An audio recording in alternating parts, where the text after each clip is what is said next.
যৌথ ছবি তৈরি করা ফানির মতো সহজ আইটি ল্যান্সার ভিডিওতে। ছবি তৈরি করার জন্য আমরা প্রথম ব্যক্তির ছবি আপলোড করব, তারপর দ্বিতীয় ব্যক্তির ছবি আপলোড করব। এডিট বাটনে ক্লিক করে ছবিকে ক্রপ করে নেব।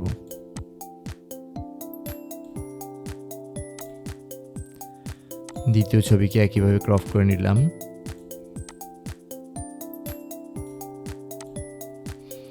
ছবি তৈরি করুন বাটনে ক্লিক করব। ব্যাকগ্রাউন্ড রিমুভের জন্য অপেক্ষা করব। ব্যাকগ্রাউন্ড রিমুভ হয়ে ছবিটি সুন্দরভাবে সেট হয়ে গেছে। আমরা চাইলে একটু অ্যাডজাস্টমেন্ট করে নিতে পারি। এখান থেকে চাইলে একটু জুম করে নেওয়া যায়। আমরা দুইটা ছবিকে একটু জুম করে নিলাম, তারপর প্রয়োজন অনুযায়ী অ্যাডজাস্টমেন্ট করে নিলাম। চাইলে এখান থেকে রোটেট করা যাবে, বাঁকা থাকলে ছবি সোজা করা যাবে। তারপর ছবি ডাউনলোড করে নেব। খুব সহজে আমরা একটি পাসপোর্ট সাইজ যৌথ ছবি তৈরি করে ফেললাম।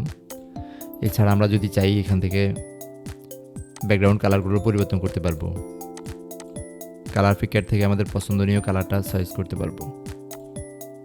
ছবিটি ডাউনলোডের পর আমরা চাইলে এটা রিসেট করে দিতে পারি। এরপর আমরা দেখব স্টুডিওতে তোলা যৌথ ছবিকে আমরা কীভাবে কাস্টমাইজ করব। একই ছবি আমরা দুইটা বক্সে আপলোড করে নিলাম। এডিট বাটনে ক্লিক করব। ছবিটি কাস্টমাইজ করে সেভ বাটনে ক্লিক করব। একইভাবে দ্বিতীয় ব্যক্তির ছবিও আমরা কাস্টমাইজ করে নেব। তারপর ছবি তৈরি করুন বাটনে ক্লিক করব। ছবি তৈরি করা হয়ে গেছে। আমরা চাইলে এবার ছবিকে অ্যাডজাস্টমেন্ট করে দিতে পারবো। ছবির সাইজকে একটু বড় ছোট করে প্রয়োজন অনুযায়ী জুম ইন এবং আউট করা যাবে।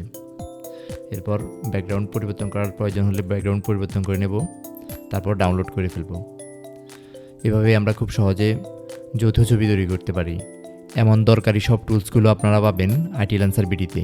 ভিডিওটি ভালো লাগলে লাইক, কমেন্ট এবং শেয়ার করবেন।